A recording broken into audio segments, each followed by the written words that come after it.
When it comes to reviewing your finances, a good place to start is by reviewing your mortgage.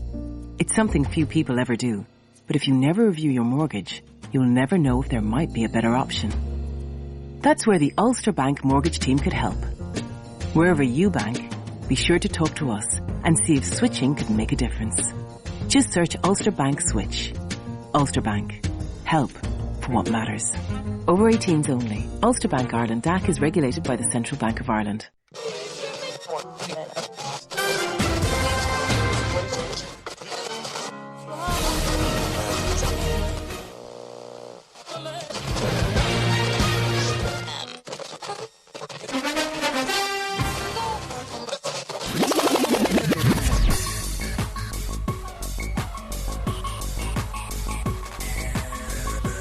Onto your headphones and pour your favorite beverage.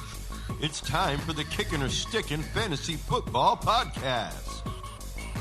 Now, fresh off the sidelines, your host, Matt McPeak.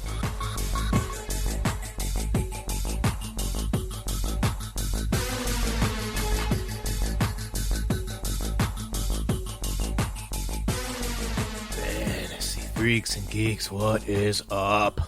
Welcome to the NFC East offseason recap 2020 season preview.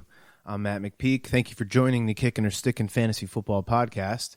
We're going to be talking the four teams in the NFC East today, one of the most competitive divisions every year. These games, every one of these games between these four teams is always fun to watch.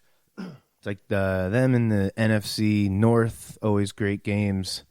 I love the AFC West. They're always great games. But let's start with these NFC East teams. So we got the Philadelphia Eagles, who finished 9-7. They were 5-1, in the division. So coming out of the bye week in Week 10, the Eagles were 5-4 with the tougher half of their schedule to go, but they lose at home to the Patriots 17-10 in a pretty ugly game. Then in Week 12, they lose at home to the Seahawks. Only scored one touchdown that game, and it was with 20 seconds left in the game.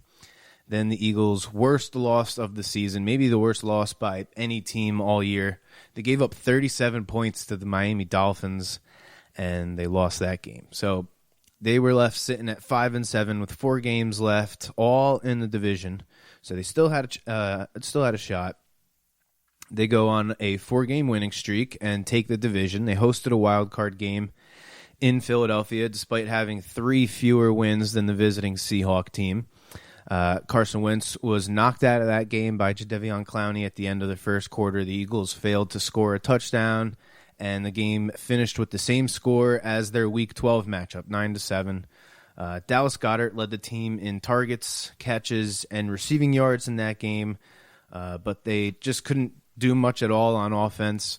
It was too much for the rookie Miles Sanders and Zach Ertz and Goddard were really all they had left. It was pretty much Ertz getting triple teamed every play, and if you look back at his stat line from the first game that they played with the Eagles, he caught 12 of 14 targets for 91 yards and a touchdown. So the Seahawks were not going to let him beat them, which is why Goddard ended up having such a good game. But you go back and you look at the Eagles' season as far as the wide receivers go, and it was horrible. They were all hurt. They were all missing time here and there. The guys that were playing were not playing very well. Miles Sanders and the tight ends completely carried that team with all the injuries that the Eagles suffered at wide receiver. Ertz and Goddard led the team in targets, receptions, and receiving yards on the season, and Sanders was third on the team in receptions. So the Eagles' top 3 players in catches were 2 tight ends and a running back. That was a rookie. He finished as the number 15 running back in half PPR last year, thanks in big part to his work in the passing game. He was 7th in the league in receiving yards among running backs, despite being 12th in targets. So he really made his target share. He was extremely efficient with the targets that he got. He is the clear-cut number 1 running back, and he should dominate the Eagles' backfield touches. Granted, they don't go out and sign a guy like Devontae Freeman, Fantasy Pros actually has him ranked as the number 13 running back going into 2020, right behind Aaron Jones at number 12. And if this kid from Boston College takes enough work from Aaron Jones, I think we could easily see Miles Sanders break into that top 12. He's got all the skill, he's got all the talent, and he seems like a good dude. The Eagles were, like I said, they were just killed by their wide receivers last year. They only got 10 games out of Alshon Jeffrey and Nelson Aguilar combined. Aguilar left. He took a one-year deal with the Raiders. And last year's big signing, they bring back Deshaun Jackson, and they only got 3 games out of him. And the only wide receiver to play in all 16 games for the Eagles was J.J. Arcega-Whiteside, who caught only 10 passes for 170 yards. He played in every game, and he only caught 10 passes.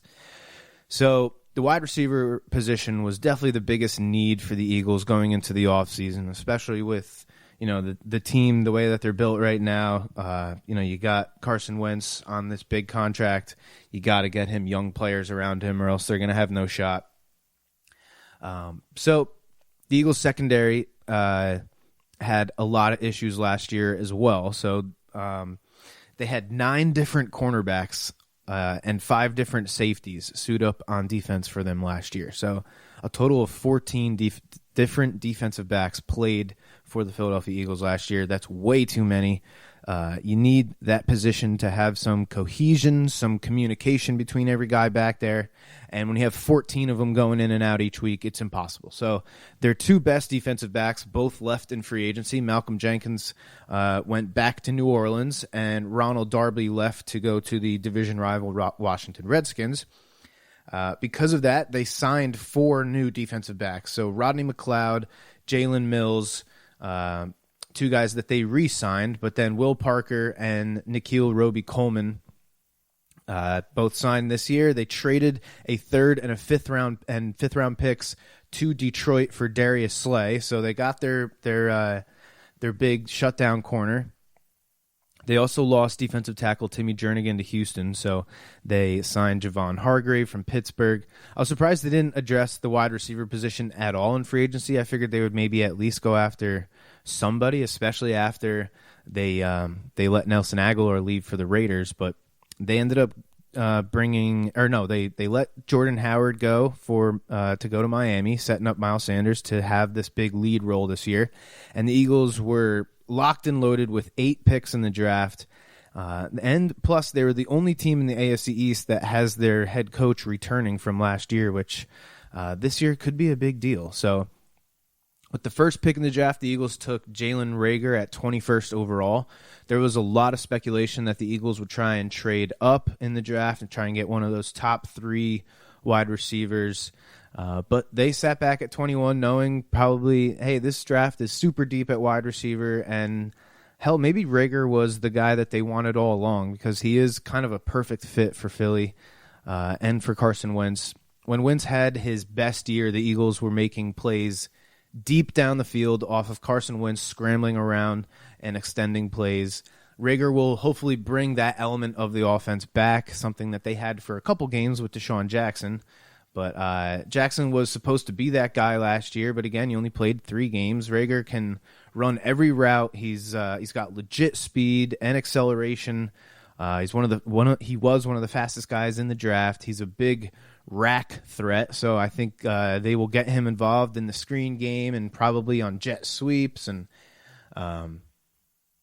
he's best suited as a vertical receiver, like Deshaun Jackson, but he's not limited. He's not as limited to some of those deeper receivers or deeper routes like Jackson kind of is. He can run some of that lower intermediate stuff as well. So he's going to be fun to watch. He's going to be fun to watch grow with Doug Peterson, with Carson Wentz. And plus, if Deshaun Jackson can give them 8 games, right? So if they get both of their tight ends healthy, they get Deshaun for at least half of the season, right? And then they get Reagor on the other side. They keep Jeffrey as kind of a goal line guy. I don't want to call him a goal line guy, but use him situationally and not try him out there every single play. I think this Eagles offense could be great, but they got to stay healthy, man. It's really what it comes down to. With the 53rd pick, the Eagles take their new backup quarterback, Jalen Hurts. It was their second pick. I think this was a horrible pick. Not as bad as Green Bay's pick of Jordan Love, but it's pretty close if you ask me. I get it that Carson Wentz has missed the last 3 games of the 2017 regular season, and then he missed the Super Bowl run. The next year he misses 5 games.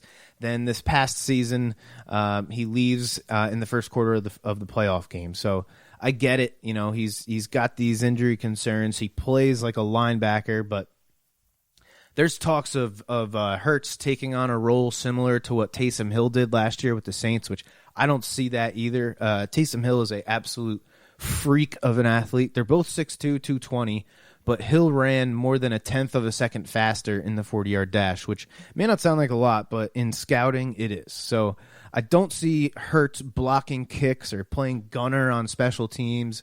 I don't see him running routes as a tight end.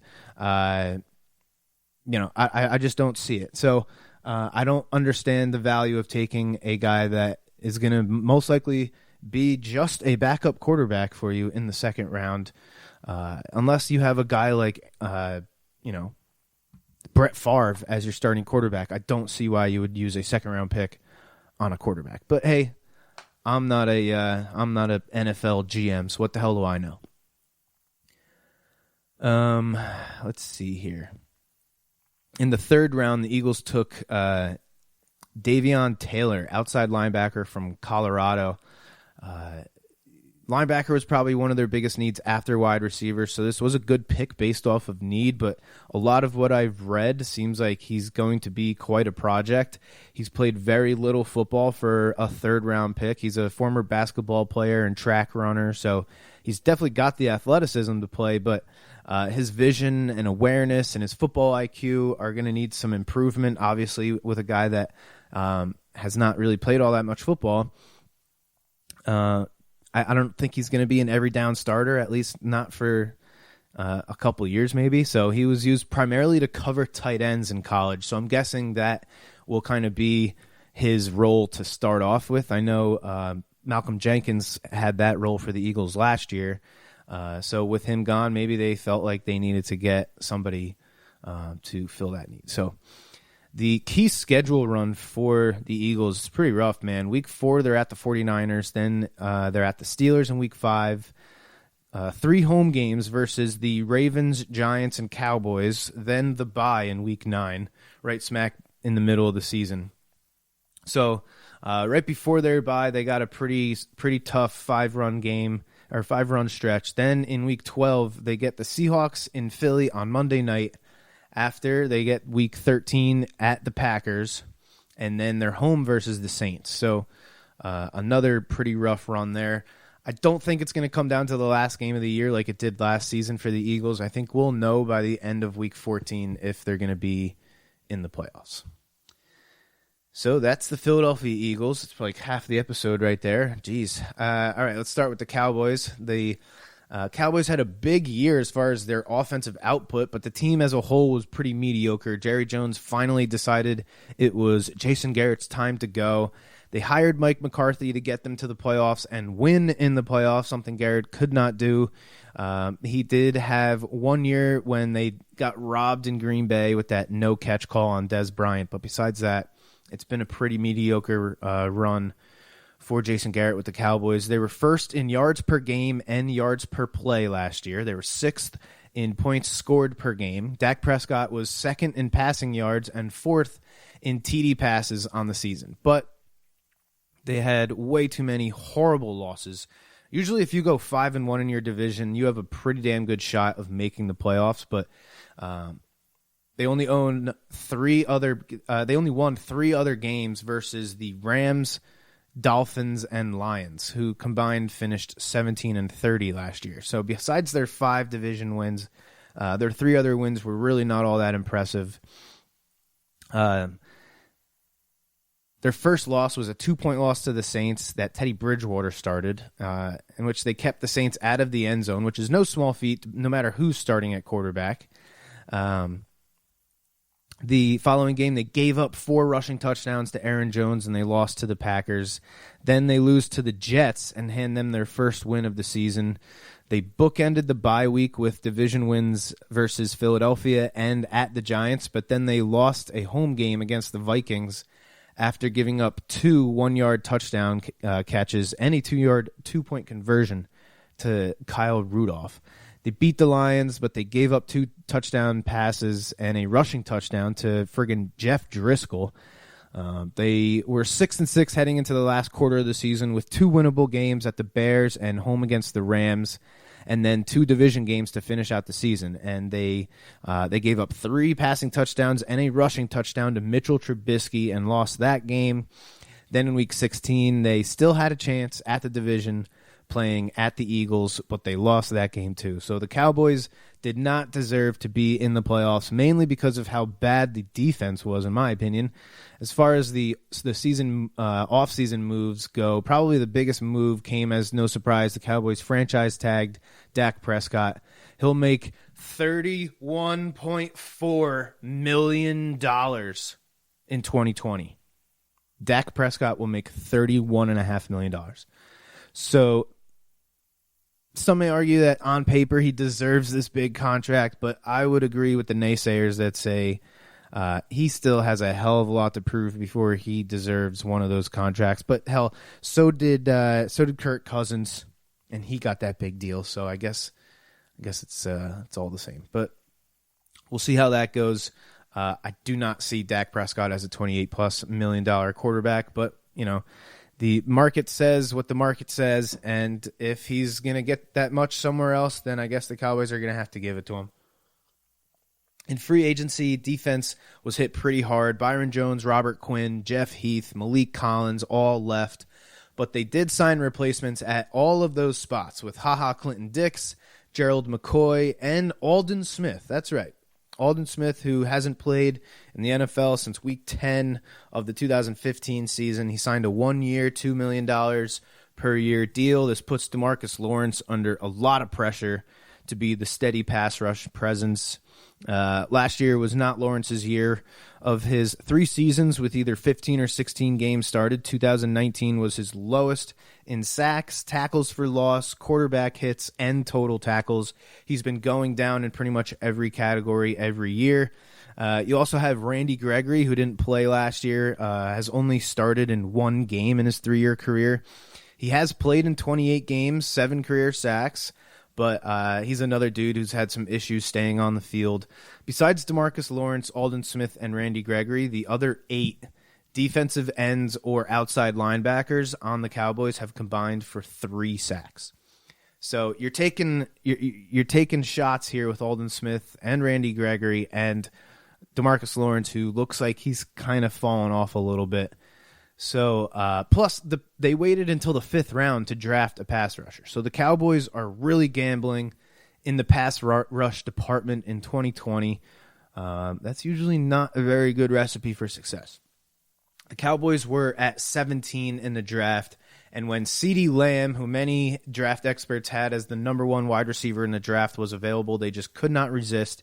Despite just giving Amari Cooper a 5-year, $100 million contract and Michael Gallup under contract for another 3 seasons, Lamb could easily take the number 2 wide receiver spot, or he could be their new slot receiver. My buddy Jimmy, who's a big Cowboys fan, thinks that CeeDee Lamb does not hurt Gallup or Amari Cooper. He thinks that there's enough volume in this offense for both Gallup and Cooper to have another 1,000-yard receiving season.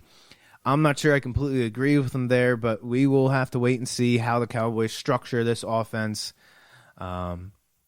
with a running back, mind you, Zeke, who needs 20 touches a game. He's not the kind of guy you just give 10 or 12 carries and maybe target him once or twice and call it a day, especially with that offensive line. So Jimmy also thinks they might be a little more conservative with his touches, which I also don't completely agree with. But, with this positive COVID test that he had about a month ago now, and with them having a pretty decent backup in Tony Pollard, maybe they do ease Zeke back in. Maybe they give him a smaller workload the first couple games of the season. and get Tony Pollard a little more involved. But, these are all things that we will not know until week 1. So they took 2 cornerbacks with their 2nd and 4th round picks, with a defensive tackle in the 3rd round. Their first corner they took was Stephon Diggs' little brother, Trayvon Diggs from Alabama. He's got the length and the size to be a press coverage guy, so he could fill Byron Jones' spot. Reggie Robinson, their 4th round corner, is also a big guy, 6'1", 205. He was a safety in high school, but transitioned to corner at Tulsa. Then with Travis Frederick retiring after last season with this super rare Guillain-Barré syndrome, I'm sure I said that wrong, the Cowboys had a massive need at center. They addressed it with their 5th round pick by taking Tyler Bedaz from Wisconsin. They replaced one Wisconsin Badger for another. In the last 6 drafts, including 2020, Wisconsin has produced 20 NFL draft picks, and 5 of them were offensive linemen. They've produced 3 fantasy-relevant running backs since 2014, James White, Melvin Gordon, and this year, Jonathan Taylor.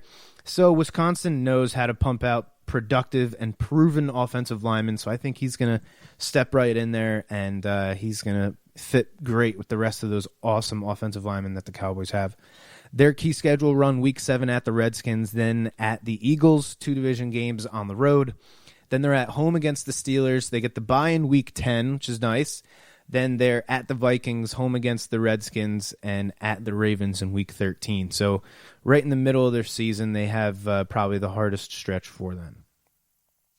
Next, we got the New York Football Giants. They were 4-12, 2-4 in the division. 2019 brought us Eli's last year in the NFL.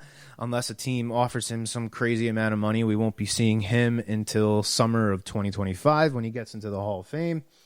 It was a pretty rough season for the New York Giants. Their 4 wins were over the Redskins twice, who picked 2nd overall in the draft. In New York against the Dolphins, who picked 5th in the draft, and then the Buccaneers, who were 7-9 last year. So Eli did get the start of the season, or at least the first 2 games of the season, before they turned it over to Daniel Jones. Eli also got to play in Week 14, overtime loss to the Eagles, and in Week 15 at home against the Dolphins, with Daniel Jones dealing with an ankle injury, I think it was. Eli in those 2 games, though, threw for just 500 yards with 4 touchdowns, pretty good, but he did throw 3 interceptions against the Dolphins. The Giants still won that game. It was a nice opportunity for those Giant fans to kind of get behind Eli one last time. One young player that really stood out for them last year was rookie wide receiver Darius Slayton. He finished as the number 35 wide receiver in half PPR. He had the 5th highest average depth of target for wide receivers with at least 84 targets. So 84 targets is a pretty good number for a rookie, and for him to have the 5th highest average depth of target, which is how deep is the wide receiver or whoever the receiver is, how deep are they when they are targeted, also known as ADOT. He had a pretty prominent role as a deep threat last year, and he produced. Only played in 13 games. Yes, the Giants have a lot of options in the passing game. Obviously, with Saquon Barkley and Evan Ingram. Then you also got Sterling Shepard and Golden Tate. But I think this set of pass catchers all complement each other really well, right? You got Slayton with his deep routes. Tate and Ingram are going to run everything underneath. Shepard will take all the intermediate level stuff, and then Saquon will get all of his touches, whether they're in the screen game or just little dump-offs.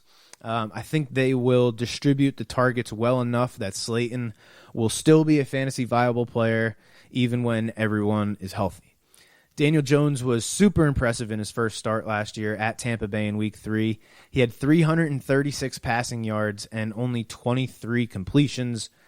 He had 2 touchdown passes plus another 2 rushing touchdowns with 28 rushing yards. He was sacked 5 times and he fumbled twice. He lost both of them in that game, though, which would be a sign of things to come for Daniel Jones. He finished tied as the 9th most sacked quarterback, and he only played in 13 games. He also led the league in fumbles, so he has a lot of work to do on holding on to the ball, and the Giants needed to get him a legit offensive line that could keep him clean. And I think the Giants did just that. So their new head coach, Joe Judge, is a former special teams coordinator with the Patriots, and their GM, Dave Gettleman, they're both pretty old school guys. So I was pretty convinced that they were going to focus on the fundamentals and get back to building, through the offensive and defensive lines. They signed, the signing of Nate Solder 2 years ago has not really panned out, and Eric Flowers was a failure at both tackle spots. He was a first-round pick a couple years ago, so no surprise. The Giants took Andrew Thomas from Georgia with their fourth overall pick.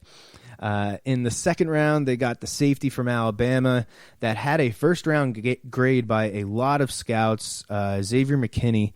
He'll play alongside Jabril Peppers, who they got in the trade for Odell Beckham, and that should give the Giants a pretty good set of young safeties going forward. In the third round, they continued to build up the offensive line with Matt Peart, tackle from UConn. Fourth round, they took another defensive back, Darnay Holmes, cornerback from UCLA. He was a returner in college, and he will most likely contribute on all four phases of special teams. He's another big corner that will probably play a lot of press, maybe bump inside and play nickel. He was above average. He has above average makeup speed. The dude is quick as hell, but you didn't really see it all that much because he was such a great cover guy. So I think we're going to see him play this year. And in the fifth round, the Giants drafted their third offensive lineman of this draft, Shane Lemieux from Oregon. The Giants now have 14 offensive linemen under contract, or these three rookies that are waiting to sign their contracts. It is going to be crazy to see which ones they end up keeping. Maybe it might work out for him with this year with all the craziness going on. That maybe the practice squad gets expanded, or you're allowed to maybe dress an extra pair of offensive linemen or something. So the Giants might benefit here, or they could end up cutting a really good offensive lineman that will probably make somebody else's practice squad. They're definitely going to they're going to be a position that other teams keep an eye on throughout training camp. The Giants made 5 picks after the 5th round. 4 of them were in the 7th round, and they took 4 linebackers and another corner. Overall, I think the Giants had a great draft. They needed to upgrade the offensive line in a very bad way, and they needed to add to the secondary, and they did just that. You got to figure that they hit on at least one of these late-round linebackers. Geez, they drafted 4 of them. I think they still could have taken another pass rusher with the newly signed Kyle Fackrell only agreeing to a 1-year deal. But if they can get this offensive line right, they have everything else on offense to be successful. The secondary should be way better with the additions of James Bradbury, Nate Eber, and these 3 rookies. Their key schedule run, week 3, they're at home against the 49ers. Then they go out to L.A. to play at the Rams in week 4. Then 5 of the next 6 games are all in the division. They're at Dallas week 5. Week 6, they're versus the Redskins at home. Week 7, they're at the Eagles. Week 8, they get a little break from the division games, and they get to host Tom Brady and the Buccaneers. And then in week 9, they're at the Redskins. Last game before the bye at home versus the Eagles. So pretty rough for the New York Football Giants. And last but not least, we have the Washington Redskins. Washington's 3 wins came against 3 teams that picked in the top 7 of the draft, and they all finished last year last in their division, right? So you got the Detroit Lions, the Miami Dolphins, the Carolina Panthers. They were dead last in points per game. They were dead last in first downs per game, average time of possession per game, passing yards per game. They were 31st in total yards per game. Even the running game, which was the strength of the team, they finished with the 10th fewest rushing yards per game. So the offense was just atrocious. Jay Gruden got the team to 9-7 in his second season with the Redskins in 2015, lost the wild card round that year. The Redskins' record has gotten worse every single year since then, over the 4 seasons since that playoff run. I really don't think it was really all Gruden's fault, though. The Redskins brass screwed up a whole lot during his reign. in particular, the Kirk Cousins situation. They royally screwed up the Trent Williams situation, which they just traded him like a week or two ago, and I think all they got for him was a fifth-round pick or something. Pretty pathetic for an all-pro left tackle. And they probably forced the Dwayne Haskins draft because of his connection to the area. They've also gotten pretty unlucky with injuries, from Jordan Reed's constant concussions every single year, Darius Geis's knee injuries, most recently the Alex Smith injury, which just had a E60 episode done on that. And if you haven't seen it, you don't know what happened to this dude's leg, go watch that show. It is insane. But my guy, Wayne Wyatt, lifelong Redskins fan, says he thinks the biggest thing to come of this offseason is the fact that Bruce Allen got fired. He loves the new head coach, Ron Rivera, and he really likes the new defensive coordinator, Jack Del Rio. Del Rio was the defensive coordinator for the 2002 Panthers and the 2013 Broncos, who both went to the Super Bowl. They both lost, but Del Rio definitely knows how to coach a defense. Him and Rivera are both former players, both former linebackers, two guys that you want to play for. They seem to be on the right track. Next is figure out if they have a franchise quarterback in Dwayne Haskins. So Haskins was drafted in the first round in 2018. He started 7 games and led his team to 2 of their 3 wins. Case Keenum started the first 8 games and went 1-7. I think the plan was to have Haskins sit in 2019, but because Keenum was so bad, they were forced to play the rookie. He only threw 7 touchdowns, 7 interceptions. He averaged 175 passing yards a game in those 7 games that he started, but did not look like a first-round pick. As my friend Wayne pointed out, you had a horrible offensive line, and besides the rookie standout wide receiver Terry McLaurin and the future Hall of Fame running back Adrian Peterson, the Redskins had virtually nothing on offense as far as playmakers go.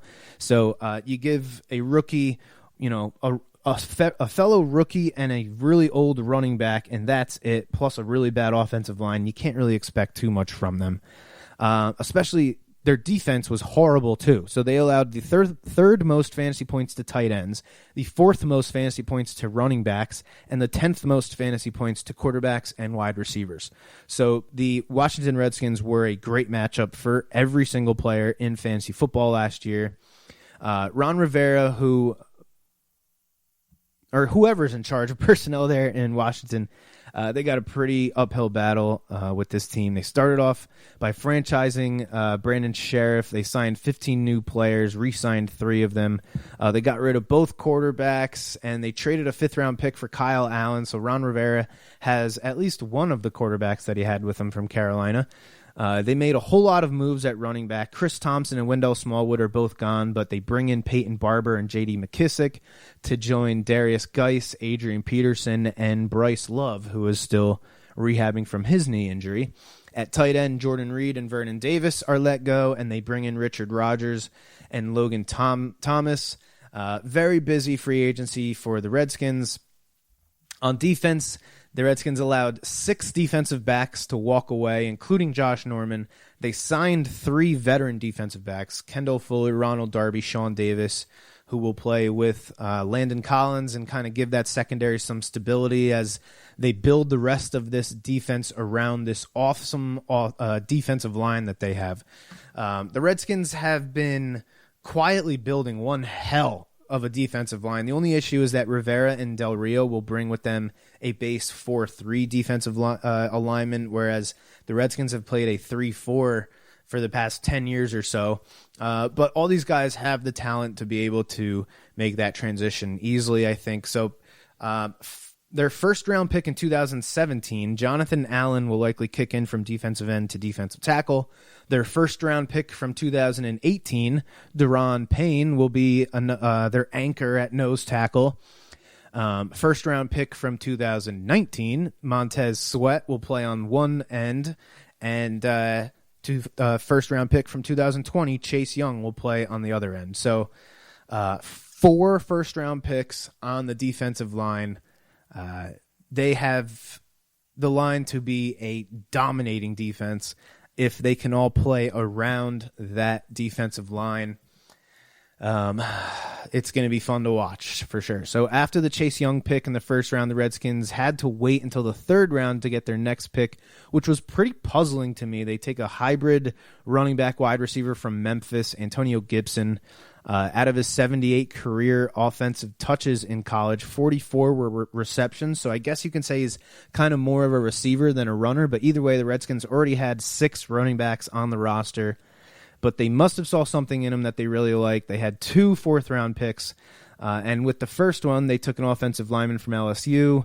With the other, they took wide receiver Antonio Gandy Golden from Liberty, he's got a huge catch radius, but he's not all that polished as a route runner. The Redskins are hoping with maybe a little bit of work, Gandon Goldie can develop into a solid secondary option to Terry McLaurin. Terry McLaurin was by far the biggest standout for the Redskins last year. He finished as the number 27 wide receiver, with probably the worst play from his quarterback in the league. I'd love to see what he can do if this Haskins kid can, take the next step and if the offensive line can actually protect him. So their key schedule run week 12 at Dallas, then at the Steelers. They're at the 49ers, then versus the Seahawks in week 15. So that's a pretty rough 3-game away stretch, and then a really tough home game coming off of that stretch. So good luck to the Redskins. I would not be surprised if we're looking at another, 4-12, 5-11 type season from the Redskins. But this defensive line, dude, holy crap. I did not realize the amount of talent that they had on that line. So that's going to be something to keep in mind if you are somebody that's getting, you're going to pick Saquon or Zeke or Miles Sanders. Know that they're going to play 2 games against what could be one of the most talented defensive lines in football with the Washington Redskins. So thank you to my guys, Jimmy and Wayne, for giving me some insight onto the Redskins and the Cowboys.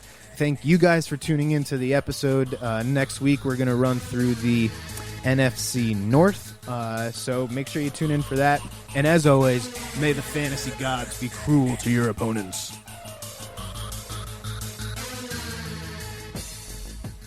You have been listening to the Kickin' or Stickin' Fantasy Football Podcast. For more great episodes and information, follow us on social media and tune in every week.